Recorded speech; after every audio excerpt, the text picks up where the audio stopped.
Welcome to another DK Custom Products video. I'm Dwayne and this is Kevin. So Kevin and I have been putting together a little video series on 5 comfort mods we've done to our bikes.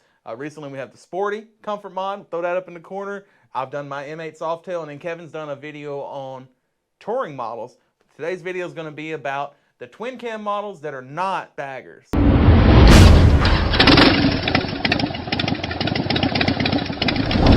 I'm going to use my twin cam Softail, but almost everything on this list also applies to a Dyna and what I would do with the Dyna. So the first thing, which is on my Heritage, and this is a Heritage only and this is me only, is I found the factory seat completely comfortable. I think it's the only bike where the OEM seat I didn't need to do anything to. And I say I didn't do anything to it, but I did add a backrest, because even though the seat's very comfortable, I needed backrest to be comfortable. So I added a backrest to the factory seat on my Heritage. And it was a Grasshopper backrest.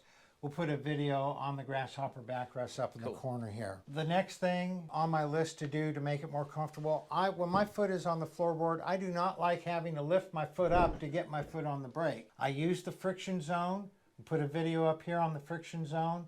I use the friction zone to turn my bike while I'm riding it rather than duck walking it. You put a video up of someone duck walking their bike. But to do that, I have to have very good control, not only of the clutch and the throttle, but of my rear brake in order to do slow speed maneuvering. And having that extended brake arm lets me keep my heel on the floorboard and have my foot comfortably on the brake, my toes comfortably on the brake, to give me good control of the rear braking. Very, very similar to the way one would drive a car and accelerate on the gas pedal. Your foot rests on the floorboard and your forefoot controls the throttle. Wouldn't be as easy if your foot's floating in the air and you're just pushing it. Right. So I find that an important comfort mod to make. Nice. So the next mod is for twin cam Softails and Dynas, and that is a tank lift. And a tank lift does 2 things for comfort. Number 1, it reduces the heat radiating out.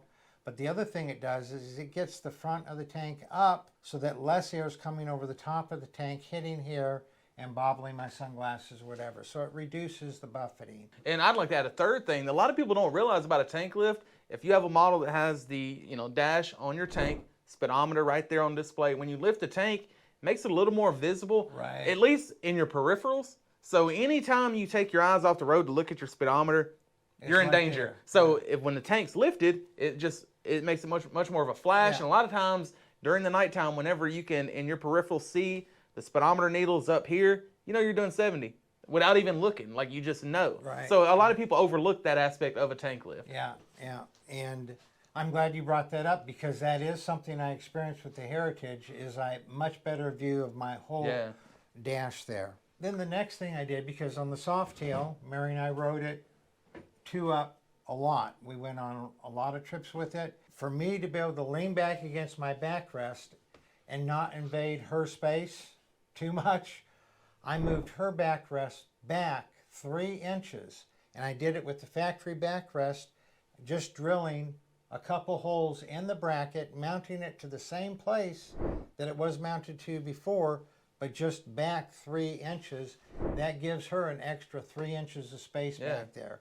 And so it really wasn't a comfort thing to me, other than I knew that she was more comfortable for me when I'm leaning back, not invading her space too much. Now, before we move on to the next couple things Kevin has for you guys, we'd appreciate if you leave us a comment. Let us know what you've done to your bike that is not a touring bike that you've set up to make it much more comfortable. We'd love to hear from you. Leave us a comment below. Now, Kevin, what's the next thing? All right, the next thing that I do for comfort, I did this on my Heritage, I would do it on any Softail I had, I would do it on any Dyna that I had, is highway pegs with heel rests. And I like these right here. It gives your foot a place to be here, top of your foot can be here, heel can be here, toe can be here, heel can be down there. It just gives you so much more room. Number 1, to have a passenger peg to be able to get your foot up and really stretch out into a different location. But to have a heel rest is infinitely more comfortable than just a peg. I can't tell you how many people have gotten on one of my bikes that has a highway peg with a heel rest, and they can't believe how much more comfortable it is. I actually have these right here because I was on a trip. A friend of mine rode my bike. He has almost the same bike. He has a peg. He does not have a heel rest. And he was going on and on about how much more comfortable it was. I actually took mine off of my bike, gave it to him so he could have that. And then I have these new ones that I have to put onto my bike. A heel rest makes a huge difference. So traditionally you have to have an engine guard to be able to have highway pegs. For Dynas with mid controls, we do have the Stealth highway peg set up. They fit Dynas with mid controls and they fit Sporties. And so that's a way to have a heel rest without an engine guard. But if you have an engine guard, highway pegs, very comfortable. It's something I've done. Let us know if you've done that on your bike down in the comments below. Now the last thing that I've done for comfort is a little bit different than a lot of people. And that is on the Softail, I'm very happy with the OEM rear suspension. It's not uncomfortable to me or Mary at all. Now if I had a Dyna, I'd be putting some twin adjustables or NexGens on there, something, because the factory shocks on the Dynas are not so good. But on the Softail, I'm perfectly happy with the rear suspension. But the front suspension could use some help.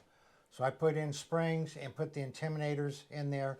We'll put a link to what the intiminators are up in the corner here. But I did that on the suspension. So those are the things that I've done to my Softail and would do to my Dyna if I had a Dyna, which I may have at some point in the future, but I don't right now. If you guys have any other suggestions, things that Kevin and I have probably not even thought of that you've done to your bike, let us know in the comments below. Or if you have any questions at all about anything you've seen in this video or fitment information you need for your bike, shoot me an email to support@dkcustomproducts.com. Y'all ride safe out there.